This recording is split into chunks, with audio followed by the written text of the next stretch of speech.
Alors, le festival de jazz, Parfum de Jazz, c'est quelque chose d'important pour le département de la Drôme?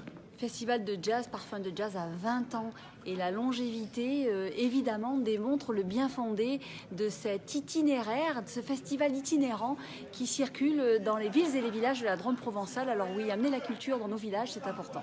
Alors, deuxième partie de ce festival de jazz aura lieu dans le Tricastin. C'est tout le sud qui est arrosé.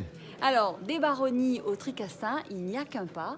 Et oui, c'est formidable de savoir que ce festival va aller déambuler jusqu'à Pierrelatte et Saint-Paul-Trois-Châteaux en partant de ce merveilleux pays qu'est Buis-les-Baronnies, puisqu'il est né ici. Alors, dernière question, Madame la Présidente. C'est vrai que le monde rural a le droit aussi d'avoir des événements importants, et notamment au point de vue culturel, comme les cités.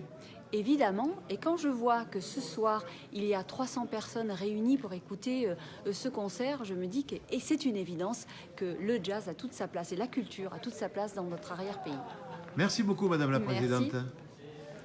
Monsieur le Président du Conseil régional Rhône-Alpes, ancien président, vous avez été un des premiers à croire dans le festival de jazz, Parfum de Jazz, et vous avez augmenté la subvention du Conseil régional de manière conséquente. Oui, c'est ça. Quand je suis arrivé à la région, j'avais dit en 2004, il faut donner un coup de pouce très sérieux au festival culturel, parce qu'il permet d'irriguer le territoire, d'être présent un peu partout.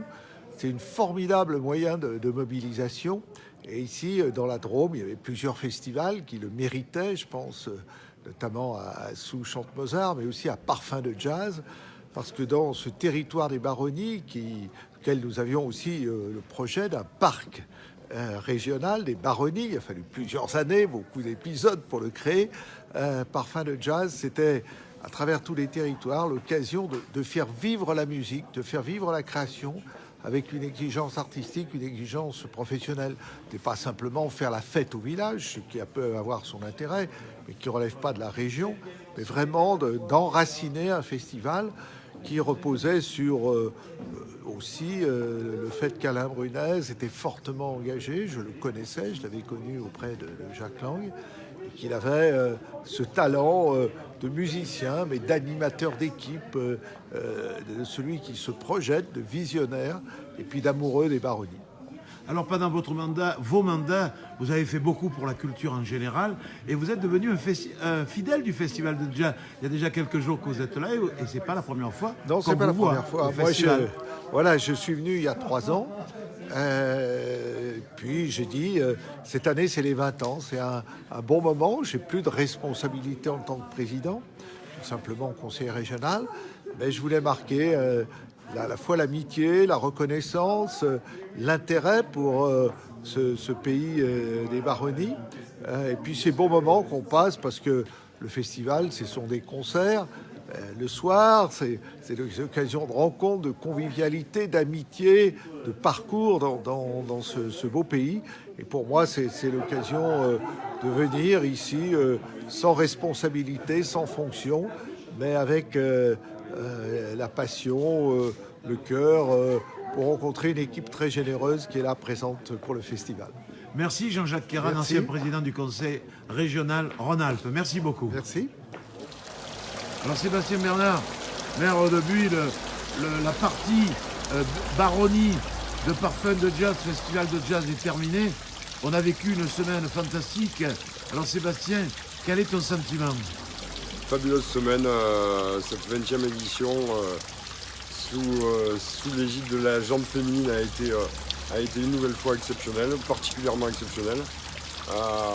Le festival prend son envol au niveau national puisqu'on était événement Télérama et plusieurs médias nationaux ont relayé l'information. Voilà, ça fait 20 ans que c'est une joie d'avoir une semaine de jazz à Buis, mais cette semaine particulièrement qui vient non pas clore mais ponctuer un été particulièrement animé à Buis-les-Baronnies. Alors il faut dire que pendant une semaine, le Buis danse, le Buis chante, les bars sont bondés, le public est heureux. Il y en a qui viennent spécialement passer leurs vacances à Buis-les-Baronnies pour cet événement.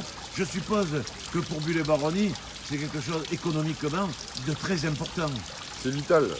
On s'engage très fortement au niveau de la municipalité pour animer le village tout au long de la période estivale, mais aussi sur les ailes de saison et tout au long de l'année, parce que notre attractivité touristique et l'animation qui y contribue est un gage de l'économie locale, est un vecteur de l'économie locale pour les commerçants, pour les artisans du secteur. Donc on continuera à œuvrer pour offrir une animation très importante à Buis. Pour conclure, le Buis bouge, le Buis avance, le Buis innove.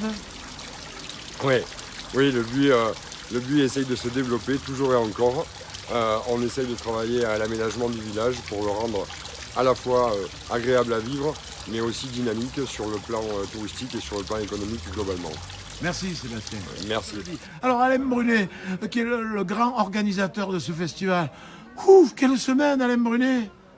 On a eu une belle semaine, oui, une belle semaine avec des artistes de grande qualité, du swing partout et un public heureux et nombreux. Heureux, ça c'est bien pour... Toujours très, très satisfait de voir un public heureux, mais quand il est nombreux, c'est encore mieux. Alors en fait, la 20e édition cette année, ça a été fabuleux. Bien sûr Alain Brunet, il y aura une 21e édition. J'espère. Oui, sûrement, oui. Merci. Pas forcément avec moi, mais il y en aura une. Merci Alain Brunet pour tout ce que tu as apporté. Bonsoir Monsieur Brunet. Merci Jean-Pierre. Bonne nuit.